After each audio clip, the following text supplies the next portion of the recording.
Hello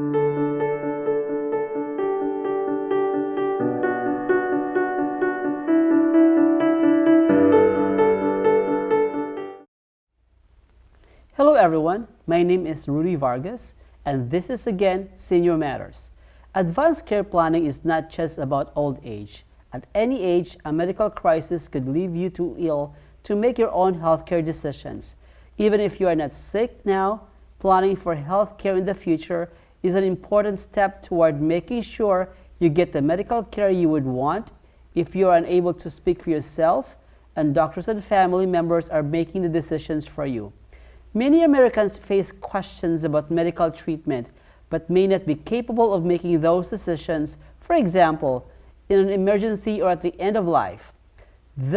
Most of the article will explain the type of decision that may need to be made in such cases and question you can think about now or you're making your decisions. It can help you think about who you would want to make a decision for you if you can't make it for yourself. It will also discuss ways you can share your wishes with others. Knowing who you want to make decisions on your behalf and how you would decide might take some of the burden off family and friends. Today, we'll be discussing about advanced directives. With me today is an expert on advanced directives. Her name is Gail Alex Moore. She's a marketing director and social worker for Eden Home Healthcare. How are you, Moore? Hello. Gail?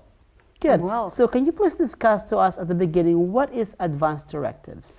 Advanced directives is a way of making sure that what you want to happen, or what you've expressed to your family, is what happens at as you approach end of life. Maybe there's an accident, maybe there's an illness. And so this makes sure that what you want is actually hopefully done. Is advanced directives are written in a paper form? Advanced directives must be written. We have a couple of them. In Massachusetts, we have the healthcare proxy, which is done by the patient, by the client. They direct somebody to be their agent, and that agent will be the one who makes decisions for them. At the same time, they can assign as many, in order, as many agents. Only one will be able to be the agent at a time. However, if you have a situation they can't reach your agent is unwilling to serve as your agent, there's somebody else on the list. So it's not like you're one and done. So what is your advice once they complete the documents? What are the things they need to do after completing the documents? Okay, once the document is completed, you're not done. Once the document is completed, you need to make copies of that document. Take one copy of it and put it somewhere safe but accessible. The last thing you want is to have a copy of your healthcare proxy stuck, for example, in a safe deposit box, given to somebody who doesn't remember where they put it. That's what you don't want. So you want to make copies of it, put one copy someplace where it is safe, it is accessible, and then you want to take the other copies. You want to make sure that your doctors, you want to make sure that your hospital, or if you're living in a residential home of some sort, you want to make sure that they have it. You want to make sure that your agent or agents also have copies of them. You want to make sure that your family members have it. Another thing you want to make sure that you do is remember how many copies that you have out and who they went to, because a power of attorney is only as good as you want it to be. Okay. So if you decide, you know what, I've been thinking about it and I don't really want what I wrote in my power of attorney. You take it, you rip it up, you make a new one, you choose not to make a new one. As the social worker, when you say to me, I've decided I don't want that healthcare proxy anymore, I'm going to put it in my notes. But it's good if you can take back copies. There should be a date on it so that if you have another one, it's going to show a later date so people know which one is the real one. I've heard about copies or wallet-sized copies as well. Absolutely. What you want to do isn't a wallet-sized copy, but it is a card that says that you have advanced directives, you have a healthcare proxy. So you want that. It's not a legal document, but you want it in your wallet, in your purse, wherever you keep it, on your person, so that in case of illness or accident, somebody's going to look there and see it. Do you advise to bring a copy with you of your advance directive when you travel? Absolutely. Bring a copy of advanced directives. Also remember that what is good in one state may not be good in another state. For example, Massachusetts does not have a legally binding living will. We do have personal directives. Right. So I can suggest what I want. I can tell my healthcare proxy, this is what I would like. But it's not legally binding as a living will. So you want to know, if you spend a lot of time in Florida in the summer, in the winters, if you have a place in New Hampshire that you're up to a lot, bring your documents and understand that you're in a different state with different laws. Okay. You mentioned about living will. Can you please discuss what is a living will? A living will says, if something happens to me, these are the steps I do or do not want taken in order to either prolong my life or to make the act of dying longer. Okay. Okay? So the idea is that you can say that in a living will ahead of time. However, in Massachusetts, it's not legally binding. In states where it is legally binding, then you get it signed by 2 witnesses. If you're 18 or over and you're of what is considered sound mind, able to make decisions, you're good to go. Yeah, I know. Living will, it all matters as well. Depends on their values. What they want to extend their life, or they don't want to extend their life. There's a lot of end-stage life care decisions that are included in the living wills, and they have a lot of options with this. So we'll mention one by one. Can you please tell us what does it mean for everyone? Absolutely. For example, CPR. CPR, if your heart stops, do you want CPR to be performed? And that's very different based on the situation. So you may say, yes, I want every opportunity to keep going.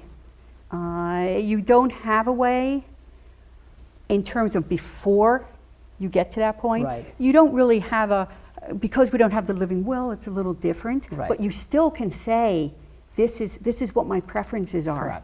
And hopefully you've picked an agent in your healthcare proxy. They're called health proxies, or they're called agents, depending upon what state you're in, who you're talking to. So you want to make sure that that person is going to say, you know what, they told me they really did not want CPR. Okay. What about mechanical ventilation? Mechanical ventilation, if you can't breathe on your own. So there are decisions that have to be made and may continue to have to be made. Do you want to be ventilated? And once you're ventilated, they often will try to get you off of ventilation. Do you want to be put back on ventilation? The tube or not, yes. If it doesn't work. Okay. Tube feeding, I know this is very important in terms of nutrition. Nutrition is delivered and it's either through an IV or through a tube in the stomach. And one thing I need to mention here as we're talking about these things is that no document will stop you from having comfort care. So when we talk about nutrition or we talk about CPR, nothing that you sign or nothing that you write is going to stop you from being kept as comfortable as possible. Yeah, dialysis. A lot of patients, my whole career, tons of patients refuse dialysis. And we know for the fact it's not comfortable, they get weaker after dialysis. That's also one of the options for the living will as well. What about antibiotic? I didn't realize that it's one of the living will decisions was giving or receiving antibiotics or antiviral medications as well. Yeah, and this is kind of a little trickier area. Because the question is, do you want to just let that viral or bacterial infection run its course? Or do you want to say, if I have something, if I get an infection and that infection is reversible, do I want to be given antibiotics or antiviral drugs in order to continue the way that I was going? Correct. So is it an acute thing that you treat? For example, a UTI. Do you want to be medicated? Do you want to receive antibiotics for a UTI at the end of your life? And that's a very personal decision. It can be based on culture and Values. religion, values, all these Yes. things that play into our values. Right. And also, of course, part of the living will as well is if they want to be, if they have terminally ill condition, if they want to be in palliative care or hospice care, Yes. is one part of it. I know in our last episode we discussed about hospice care as well. Can you remind us again what is the difference between hospice and palliative care? Okay, in palliative care, the person is kept comfortable. Correct. And that's what palliative means. In hospice care, generally in hospice care, you're within 6 months. You have been deemed, not that you're not going to live longer than 6 Right. months, but it would not be a surprise. That you will be until 6 months only. Yes. Okay.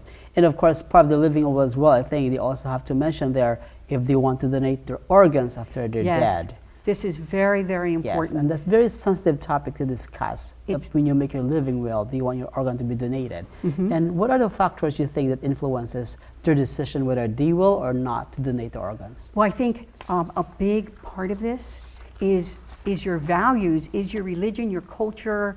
Some religions do not support donating your body or parts of your body. Not only can you donate organs, you can also donate your body for research. Correct. Are you okay having your corneas transplanted, for example, but maybe you don't want your body to go to research, or maybe research is okay, but something else you're not as comfortable with. So, and we need to remember that when somebody dies, often they can allow many other people to live. So we don't want to minimize that, but we also want to say it's got to be your decision. Precisely. And of course, so we discussed about all these options for content of the living will. So when will this living will be applied? Okay, it's really important to know that a living will or the healthcare proxy, whatever it is, Yeah. never applied if you are able to make your own decisions. Okay. And it has to be, the healthcare proxy can be applied. That person can be called on to make decisions anytime you are unable to, and a decision needs to be made. As opposed to other forms that you need to be unable to make the decision and deemed to be nearing the end stages. Who can complete the living will? The living will, anybody can complete it. It's like we said, not a legal document in Massachusetts. It's a personal directive. So anybody can complete it.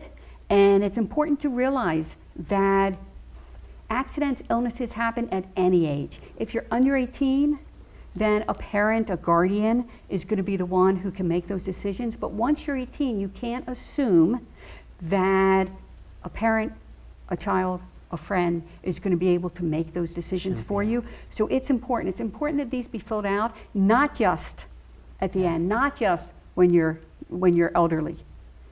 This is good for thinking about at any time, the sooner. So when you make your living will, it is mandatory that you have to be mentally okay. Absolutely. Okay. Whatever document it is, you have to be able to make that decision. Okay. And if it's uncertain whether or not you're able to, then you need to be evaluated and determine Yeah. whether or not you can make those decisions. Can a living will be revoked? Absolutely. Like I said, a living will is not legal in this state, so it doesn't carry the weight. But anywhere where it is legal or a healthcare proxy, rip it up. It's gone. You want to make sure where those copies are because you don't want somebody to pull it out and say, this is it. And make sure that you tell your medical providers, your team that works with you, your family, I have revoked that. I tore it up, or I said, I don't want this anymore, or I have another one now, and replace it. So moving forward, living will, we discussed a lot about living will. Let's move forward with durable power of attorney. Can you give us a definition of this? What is a durable power of attorney? A medical durable power of Yes. attorney lets decisions be made for you in the event that you're unable to make them. So when does durable power of attorney take effect? It takes effect if decisions need to be made and you are unable to make them.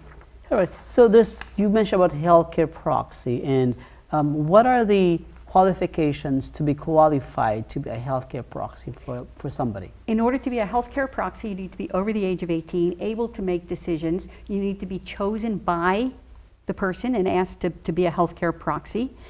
You want it to be somebody who understands and will respect your values, your choices, your decisions. Yes, so that's how you choose somebody. Do you have a sample form for the healthcare proxy? I do.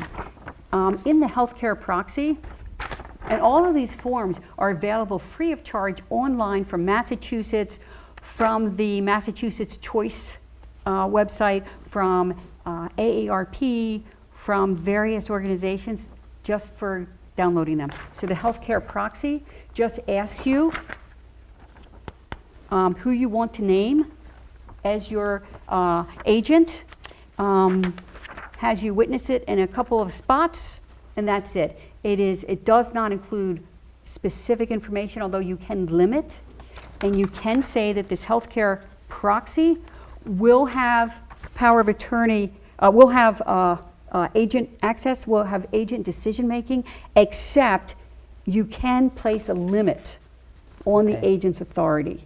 So you can say, okay, I want them to have this limitation so that they're not responsible for making that decision. And it should also be noted that any decision that's made in the state of Massachusetts by, and I believe in all states, by a healthcare proxy, by a doctor, if it's made in good faith, if it's made with the person's interest at heart, they can't be sued, they can't be. Can you name more than 2 healthcare proxy? Yes. You obviously, if you're going to have a healthcare proxy, you name one, but then you can have secondary, third, fourth, however many you choose, so that there's always somebody, hopefully, who's going to be available to be your healthcare proxy. Okay, so what situation that the second healthcare proxy will make the decision on behalf of the first one? Okay, there's only one healthcare proxy who acts at a time, and so your first healthcare proxy maybe says, I've thought it over, I don't want to be your healthcare proxy. Or maybe your healthcare proxy has other things going on, they're out of the country, they're sick, whatever it is, it moves on to the second one, only one at a time. That person says, you know, I would really like to do this, but right now I am unable to do that. It's also important to note that the ones who can't be, when you asked me before who can be your healthcare proxy, it's important to mention that the healthcare proxy cannot be anybody who is employed or owner of a facility where you are being treated or where you live, unless that person is related to you by marriage, by adoption, by blood. So there are situations as well in my career that we've heard that people are homeless, they don't have family, and when they go to the hospital and they need somebody really to make decision for their health care treatment at the hospital, and can they just point somebody that they don't know within the surroundings? Because I've heard that happens sometimes as well. It's not recommended. Okay. Okay, if it's a situation where you don't have family, you don't have friends, you don't have somebody who you're comfortable appointing, that's when we say, you know what, it's time for you to talk to an attorney. Okay. And we will help people to find the right attorney who's going to help them to figure out what to do in that situation. What is the difference between healthcare proxy and legal guardian? Okay, if you're a legal guardian, that means that it's already been determined that you need somebody to make legal decisions for you, and that's appointed by the court Yes. and they become your guardian, they're making decisions. As opposed to a healthcare proxy, you have to be of sound mind. If you have a guardian right now, you cannot Decide for yourself. decide who's going to be your healthcare proxy because it's already been decided that you're not able to make that decision. Okay. So basically, if we're talking about healthcare proxy, it could, you know who do you want to decide for you. Absolutely. A legal guardian is basically deemed for somebody that is not mentally able to Yes. decide good for themselves or healthcare treatment. That's Yes. why we seek the legal guardian from the court, and court will assign somebody Mm-hmm. for you. Is the legal guardian employed with the state? Are they paid by the state? Or how they choose the legal guardian for somebody? The legal guardian is generally somebody who's a family, a friend, preferably. It's somebody who is able to who knows you and is able to make decisions. And a guardian can be appointed at any time. It's not just a senior thing. It's not just an end of life. It's whenever you are unable to make any decisions. Okay, and also in terms of advance directives, I've seen a lot that people they revoke their advance directives, and then 2 days after something changed with them medically, and they revoke back again their previous advance directive. How often that happen? That the frequent change of the advance directives?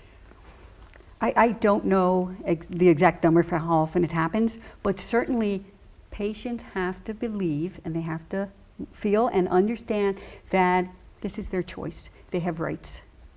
And if I have an advance directive, but I choose to revoke it today and maybe the next day I say, you know what, I was thinking about it and I've decided that I do want that advance directive, then I need to know that I can do that. There's not a, well, you did it yesterday, you can't do it tomorrow. Right. So there are forms that Massachusetts, I think all patients are required to have when they go to an institution, which we call the MOLST form, correct?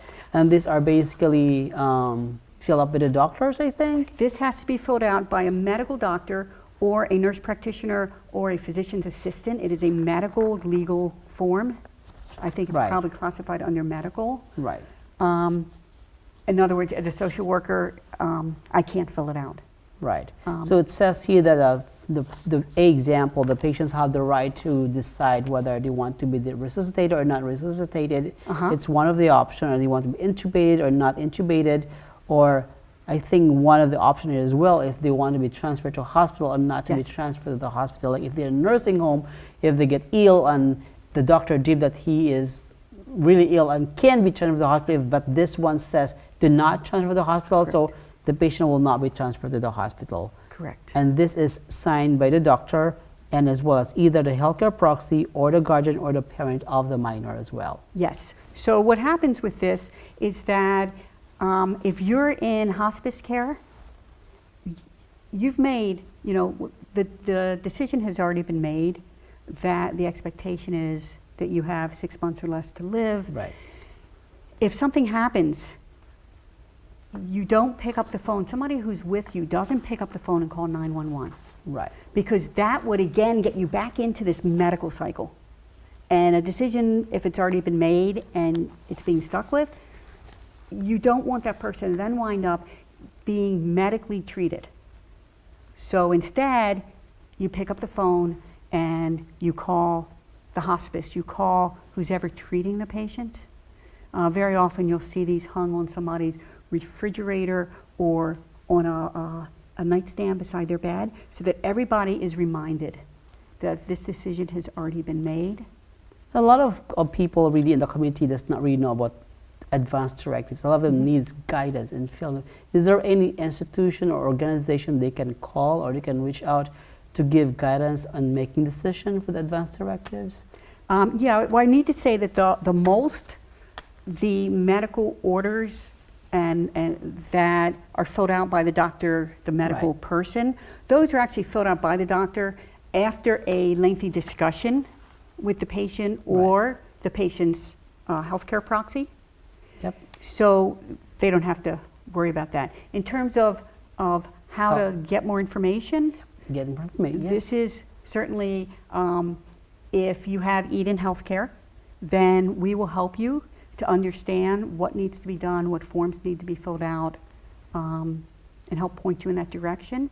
If you're having a lot of trouble, for example, naming a healthcare proxy, then we're going to probably advise you that it's time, even though these can be filled out without an attorney, we might advise you really need to talk to an attorney because there's something that makes it a little more complicated. Yes, a lot of situations as well, like the guardian. A lot of patients don't like their guardian. I think at some point, guardian is also being given to a patient that even know who is the patient, who is the guardian that was assigned to them by the state or by the court. Right. So, is there any option that the patients could request for a new guardian? There are legal options that they can take. Again, if we were dealing with somebody who was not happy with their guardian, we would probably advise that person that they need to seek some legal recourse because we're not attorneys, but the same thing as with the healthcare proxy. If you are the social workers and you're healthcare professionals and you notice and you discover that the primary healthcare person has no good intention in making decision for the patients, like personal motive, like money involved and everything like that, how do you intervene with this? In that case, if we see that something is happening where money's being taken, or these are vulnerable, very often vulnerable people, and we are going to make report just as there's agencies to make reports in case of a child. There's also agencies to make reports in case of an elderly person. Okay. Nobody should be taken advantage of. Okay, perfect. You mentioned living will again. Let's go back to living wills. Do you recommend everyone should have a living will at the age of 18?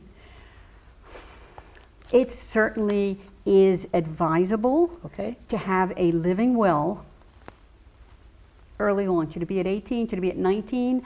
You know, you can have an illness or an accident happen at any time. So it's good before you need it that you talk about it, you think about it, you decide what it is that you want, because we don't know when any of us is going to need it.